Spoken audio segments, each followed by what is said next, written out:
Hey everyone, welcome again to the latest installment of The Way It Is. And I'm your host, Luca Andelfato with Team Luca First at Remax Service First Realty here in Kingston.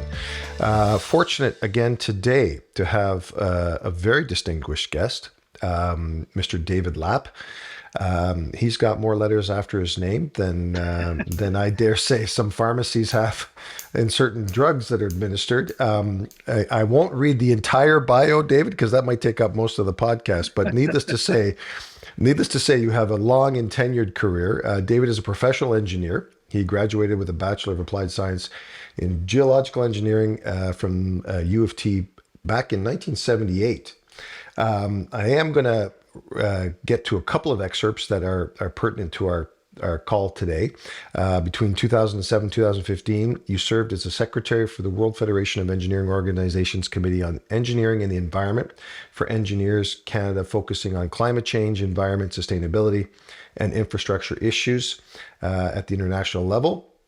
And then in September 2020, he joined the Institute for Catastrophic Loss Reduction, ICLR, as a part-time senior advisor for resilient infrastructure. And then in December 2021, he assumed a voluntary role at that same organization and the Climate Risk Institute, as well as a senior advisor to the PIEVC Program. And then in September 2022, he joined the Climate Risk Institute as an associate. Well, welcome, David.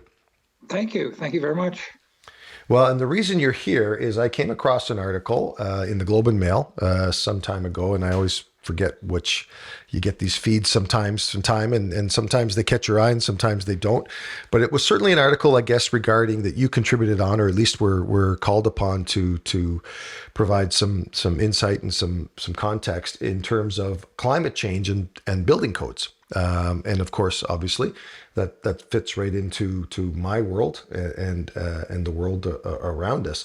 And I'm going to just grab one of your quotes. You said one of the issues with codes and standards is that they are mere minimums, said climate risk consultant David Lapp. It's quite a process to get these changes updated. We're seeing these events happening that are more frequent and intense, and codes and standards have difficulty keeping up. So let's start there. When you say minimums, where are we at with, I guess, the current building codes? And I guess to my understanding is it's a national building code across the country, correct? Right. Yeah. The National Building Code is issued by the federal government, and I should say that it's a model code in that all provinces and territories need to either adopt that code and make it legal in their province or territory, or they, in some cases, like in Ontario, they would have an Ontario building code, which takes most of the national building code, but then it kind of adjusts it to serve, local conditions and that, because there are differences in geography and practices across the country. So, and the implementation of codes is a provincial jurisdiction, not a federal one. But the provinces and territories are mandated to implement those codes, issued federal. They are, and it's kind of like in general, what they do is, because they're updated every 5 years. That's the process, and they have essentially adopted those codes. So whenever a new national code comes out, it's an amendment to the previous code that's already in force.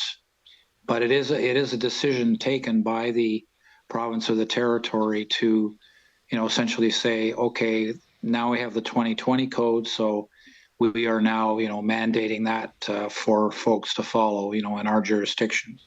So that's the way the system works. And as I say, in places like Ontario, and not every province is like that in terms of their own codes, but in Ontario, they have an Ontario building code, which then adds more, either adjusts things in the national code or may specify, particular requirements that they feel are needed, in Ontario. Right. And I mean, there's one, I guess, one issue that's problematic is, given our vast diversity in geography, and not only in the country, but in Ontario, the province alone, in terms of what you see here in my market area, Kingston, compared to going up to as far as north as Timmins or James Bay or whatever, right? I mean, you're going to see all kinds of different variations in topography and geography and Yep. soil, all the rest of it.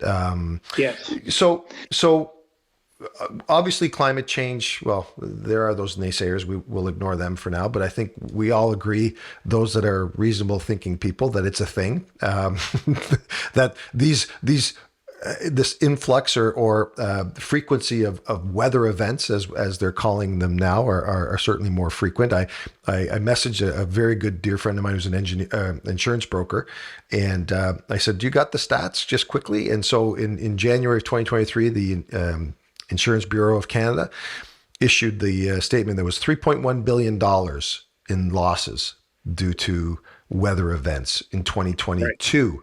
And that's the third worst. The third worst. So I don't even know what the first or the second were. But Yeah. where's the shortfall right now in the existing building codes to what I guess the bar needs to go to? Well, one of the sources of that, of all those damages and costs, is of course extreme weather. So you talked about events. So you get tornadoes, like in Barrie, they had a tornado there and ripped apart a lot of homes and businesses in that area. A couple of years ago, right?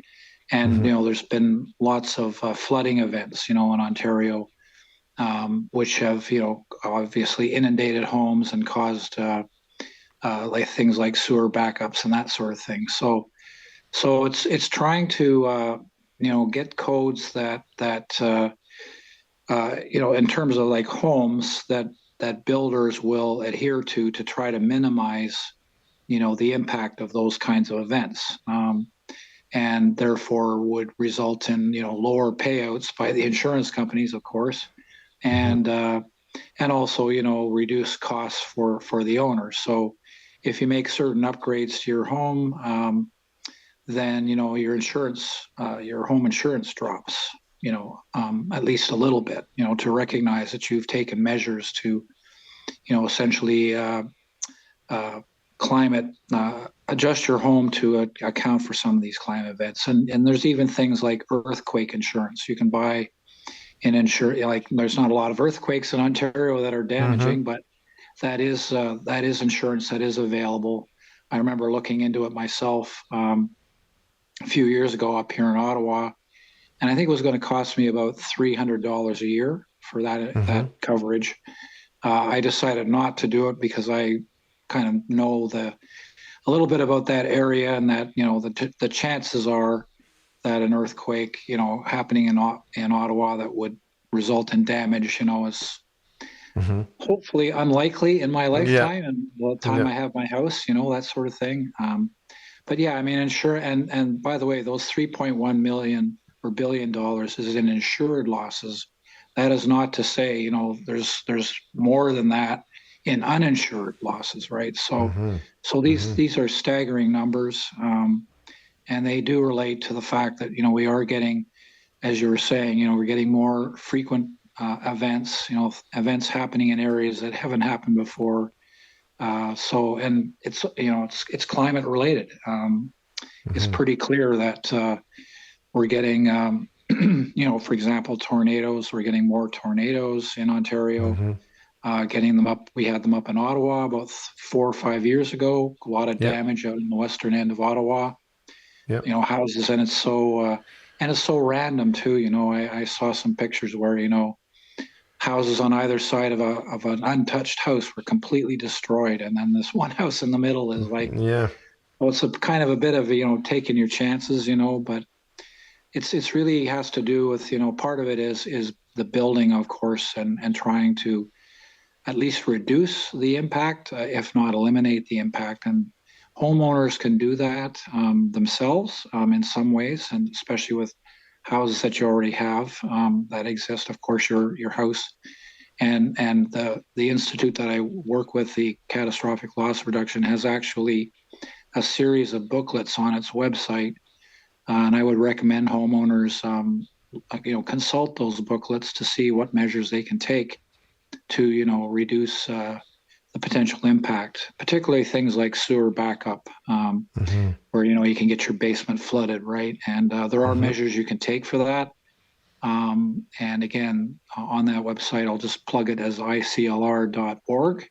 Yeah. Go check it out. And there's a whole section there on homeowners and what they can do to, I guess, improve their resilience to these kinds of events.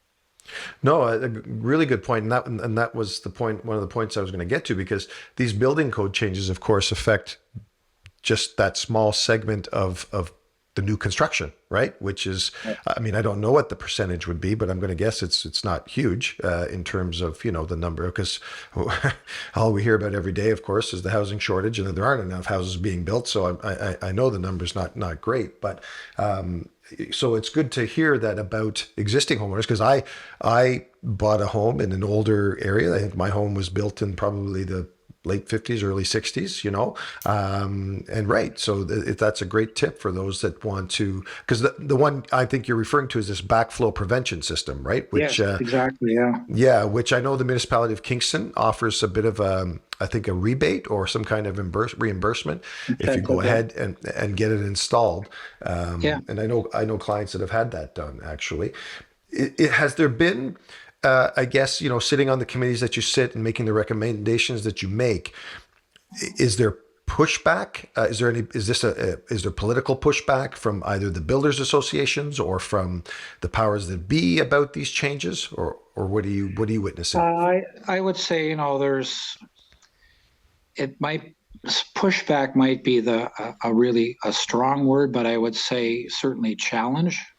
Mm-hmm. Um, and in that sense, I mean that, okay, prove to us, that these measures are necessary and they will improve things. Because, builders, for example, are always conscious of costs. And so when Mm-hmm.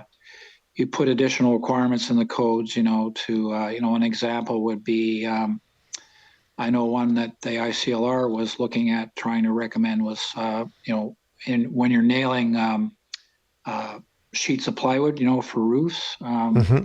and they suggested more nails, for example, than is in the code right now. And there was pushback on that because, well, it was essentially to double the number of nails, per sheet kind of Mm-hmm. thing. And Mm-hmm. I mean, this is getting into the minutia, right? Like that's what Yeah. happens in these codes, right? Yeah. And there was a lot of pushback because they felt that that would be adding a whole lot of cost, and because it would take workers longer, obviously, to do this, and there's some material costs as well. So so that one is still, as I understand it, and this has been going on for several years, is still in debate as to whether this is going to happen or not, which is again reflective of the process I was talking about, of how long it can take, because you have to go consult with everybody, and that's not only the homeowners but also the builders, the municipalities, because sometimes these standards need to be, in addition to the standards, you also have to have bylaws. Mm-hmm. They, like any municipality, has bylaws that may kind of reinforce or at least publicize the standards, saying, well, if you're building in this neighborhood, you have to follow these standards, even though Right. they may be published, but they're not necessarily up front and immediately visible, right, in a way. Yeah. So that's another mechanism that's can bring the standards into implementation, right? So Right.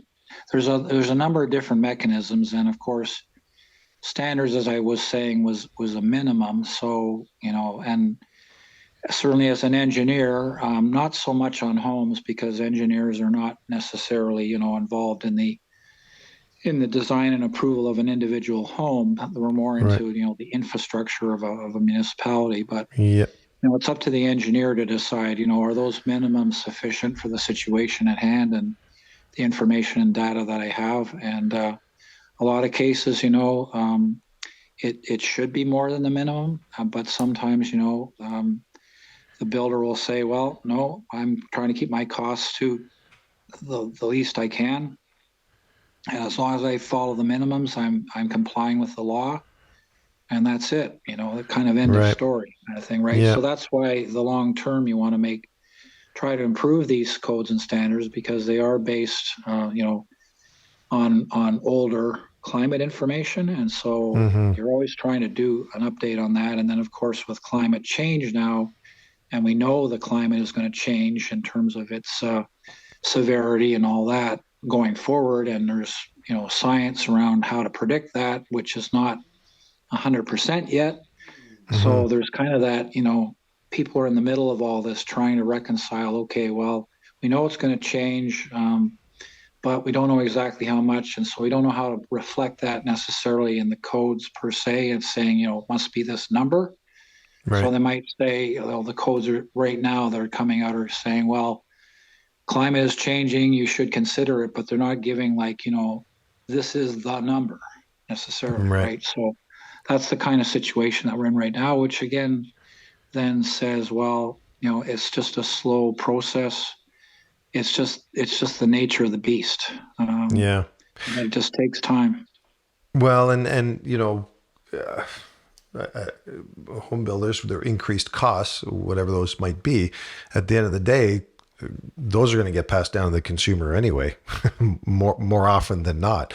And so it's the Yeah, consumer in the end that's paying for these changes in real life, in real terms. But there's also there's the cost benefit analysis if you're a builder or you're buying into a new development in terms of land costs that are associated with how many homes you can build and everything. So I mean, it's all a domino effect in terms of at the end of the day, yeah, it all falls down on the shoulders of the consumer, though I guess to yeah. shoulder Well, it's whatever. and the interesting thing is with building communities or neighborhoods.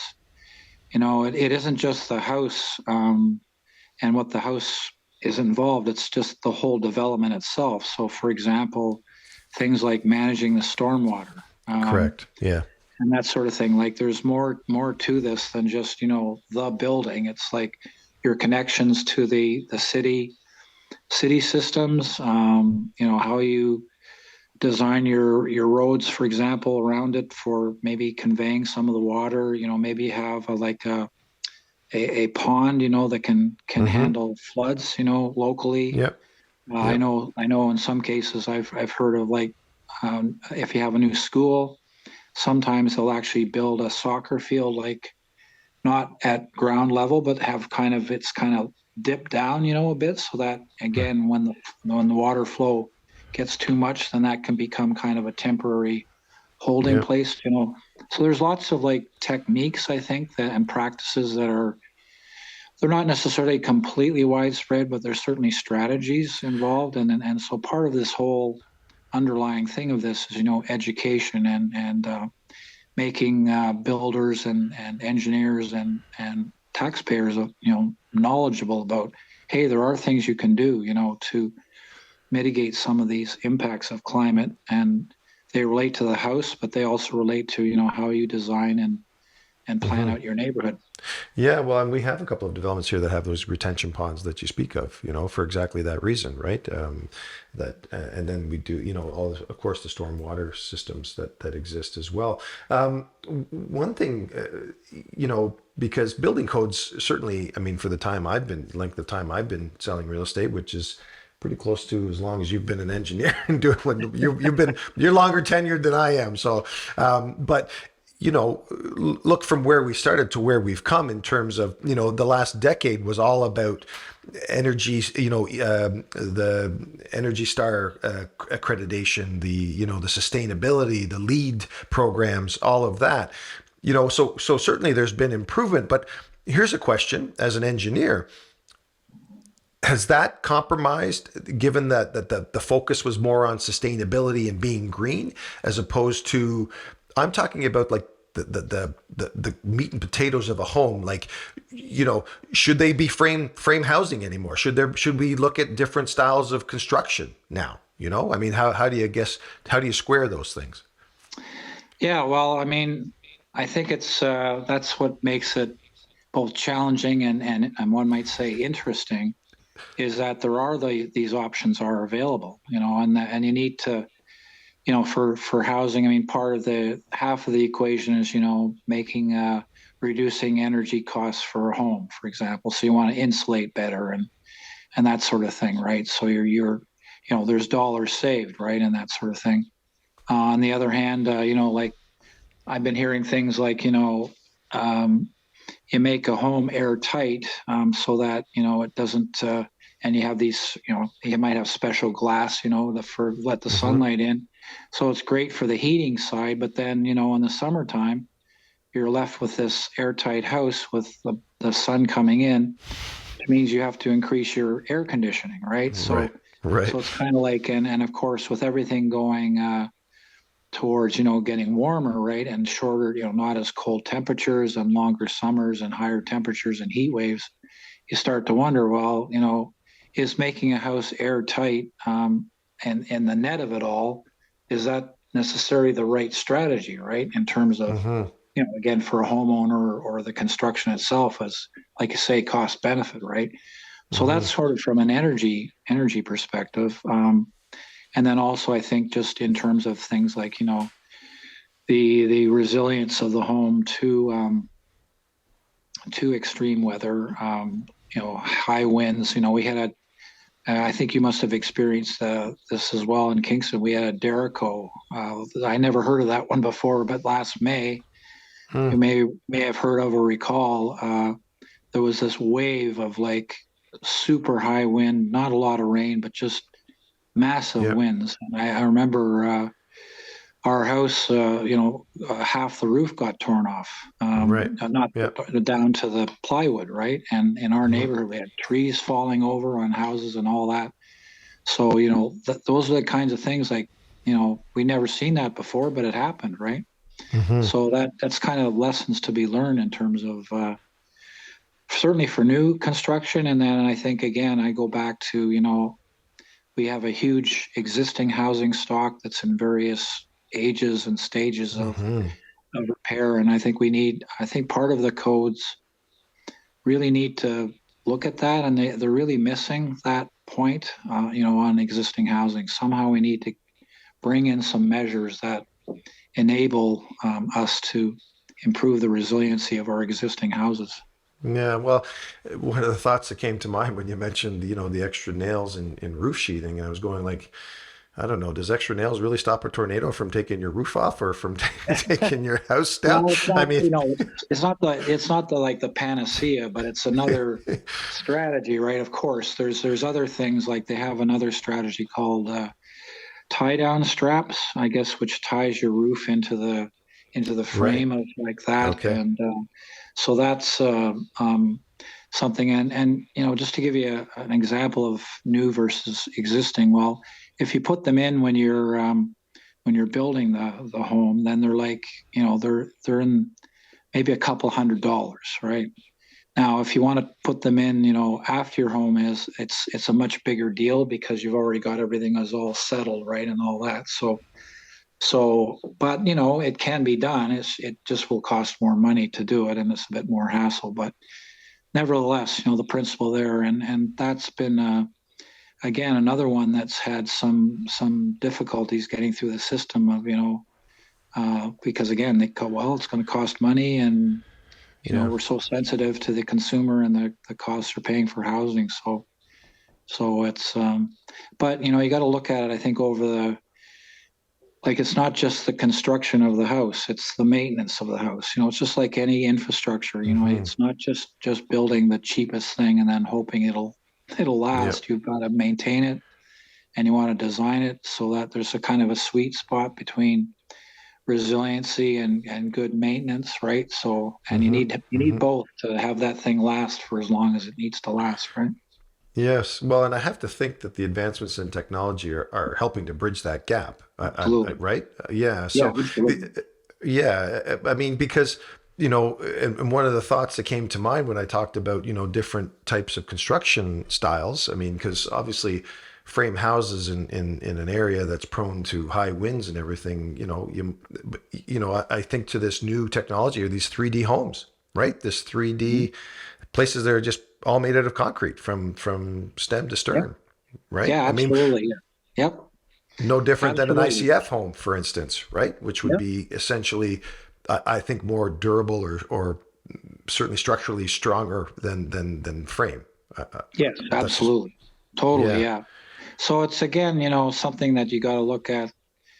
Where is it being built? Like not just like Thunder Bay versus Kingston, but hmm, within Thunder Bay or within Kingston, like what is the topography, like you say, or yeah, what are the local conditions that you're going to have to deal with? That could be should be perhaps more of a factor sometimes in selecting like the type of house you have and but I guess it's all comes down to the first and bottom line thing is the cost of housing. And when you want to do some of these things, they cost more, and then you go, well, and am I going to, the bills go, well, can I sell these homes? it's yeah. it's it's a business decision in a lot of ways, but it still has to be that I not just token, but an actual careful consideration of the codes as well. Yeah, well, and then you try to reconcile that in the world we live in now with, a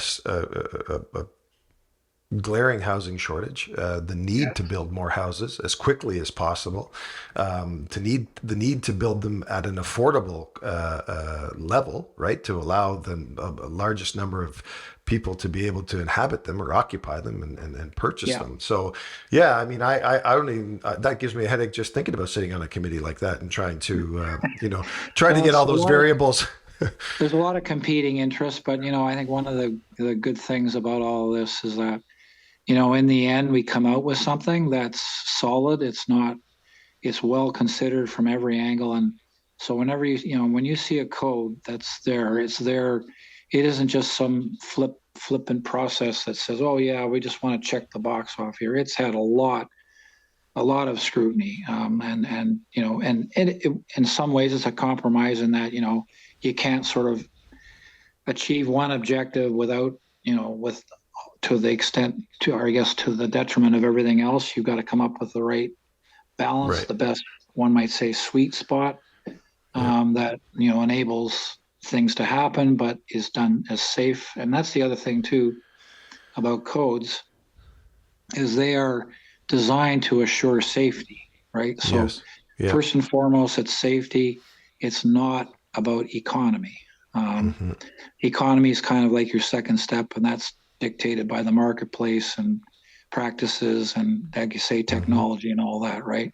Those all come into the cost equation, but those codes are there to assure that you've got a safe house, in the conditions as we best understand it, right? Yeah, no, no. And I mean, year after year, and I'm certainly don't want to upset anybody when I say this, or certainly at the risk of pissing somebody off. But, every year you hear about this flooding that happens. And again, vis-a-vis, and whether it's a direct correlation to climate change or the way the weather's changing. But, there's a lot of housing complexes that are on floodplains and everything, which begs a question, right? I mean, and so how do you retrofit those to to deal with? Because like you Well, and Winnipeg and the Manitoba area is notorious for that. Like every year you hear about those same issues, right? absolutely, absolutely. So yeah, I mean, that's something that I think we're starting to recognize, in that sort of going forward, we're going to try to minimize or eliminate building on floodplains. But that means you got to have good maps, right? To Mm-hmm. make sure that where is the extent of flooding, where is the flood line for the flood, the 100-year flood as they call it, right? Whatever, Yeah. and have the policies in place to enforce that. And of course, there's always pressure from developers, like we want land, we need land, we need places to Yeah. develop, etc. So there's that pressure. But then I think there's a decent amount of pushback, and increasingly so, from provincial governments and municipalities to do that. But as you say, what do you do about the houses that are on the floodplain now? And I can give you an example of a situation from Calgary back in, be about 10 years ago now. hard to believe it's that long. There was the big Calgary floods you may have heard of, and Yeah, yeah, I think I remember those. there Yeah. was a lot of houses that were flooded out there, and and they were making policy on the fly there as this was happening because everybody was up in arms and all that. And they had one policy which I thought was really a really interesting one, which said that okay, you will pay to have your house, rebuilt, whatever, but we're only going to pay it once. Mm, If you get flooded again, it's all on you. right. So, that gives the homeowner pause to go, well, okay, am I going to roll the dice here and Hmm. rebuild on this floodplain that's likely to flood? Yeah. So I thought, at the time, considering that, we weren't so well developed in this area as we are now, I thought that was a pretty good policy to start off with, at least to try to deal with some of the most immediate things, right? Now, Yeah. of course, there's also, resilience measures, and the ability to get insurance is another thing. Yeah. Yeah. If you're in a floodplain, maybe you won't get insured, and then if you don't get insured, then you won't get a mortgage, right? So Yeah. that daisy chain of a check and balance there as well. Hmm. But so that kind of handles the new, but then again with the old, all you can do is make them aware, and of course it lowers property values that are in those spots probably, Yeah. Yeah. unless there's ignorance about that.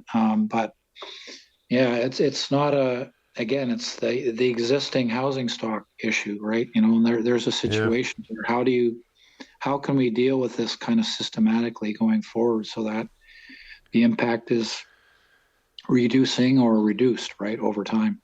Yeah, and what are you hearing from the different levels of government? Because I mean, we live in a world now where as soon as something goes wrong, everybody's got their hand out because they think that they need to be taken care of. And I say that half facetiously, half very critically, because it is a world where everybody seems to want somebody else to pay their way or at least compensate them for something. So, but Exactly. that said, this is certainly something that I think affects a federal or a provincial or a municipal government, Totally. right? Because it's on their doorstep at the end of the day, right? We're talking about the inhabitants of those communities, of those provinces, of the country, and I'm never one to always say government spending and all that kind of stuff and everything like that. I mean, there's places that it should happen for sure, but certainly in enhancing building code or at least subsidizing builders or developers or the builders themselves in terms of so that the consumer just doesn't have to take it all. You know what I'm saying? Because Exactly. Yeah, you right. have there's a lot of things like you're talking about the backwater valves, like incentivizing homeowners to do that maybe in their house they have now, but also incentivizing new builds, saying, hey, like when you're putting your house in, then always put in a backwater valve. Hmm. And again, it's way less money to install one of those valves when you're putting it in, initially on a new house, as Absolutely. opposed to putting it into an existing house, right? So there are a lot of measures that I think are they're best practices, and even though they may not be codified per se, they are best practices. They are things that can over the long haul save money, and municipalities have some impact on that by bylaws, right? They can pass Hmm. bylaws that Hmm. say you need to follow this for building in our jurisdiction, that kind of thing. I think the municipalities really need to have a hard look at that mechanism to help in terms of regulating to have better homes built and that sort of thing. But Yeah. again, they're under pressure too for getting Oh, tax dollars and for the infrastructure to support that community. And absolutely. so it's always a balancing act. And but there are, one thing I will say is that there are a lot of forward-thinking home builders. They're not all Hmm. like just there Hmm. to cut the cost to the minimum. So Yep. you work Yep. with those guys, and you get things like the buildings and the uh, what is it, the homeowners associations, those sorts of things. Behind you, Yep. you can change it. Again over time, and just try and get as much of the good practice out there, even if it's not under codes and standards and laws and all that stuff. So Yep. it's So there's lots of room for that kind of thing, I think, and that's why I feel, optimistic. It's not just a totally pessimistic situation. And there's a lot of recognition that this is a good thing to do, and many builders are responsible enough to, yeah, we should do that, even though it might Yeah. cost a little bit or whatever. And some of these measures are not, they don't add like, $25,000 to a house. Yeah. They might be a couple thousand maybe, but Yeah. and with the housing prices the way they are, I mean, a couple thousand might be the difference in bidding for a house, or for example, or whatever, right? So it's just, it's almost in the noise sometimes.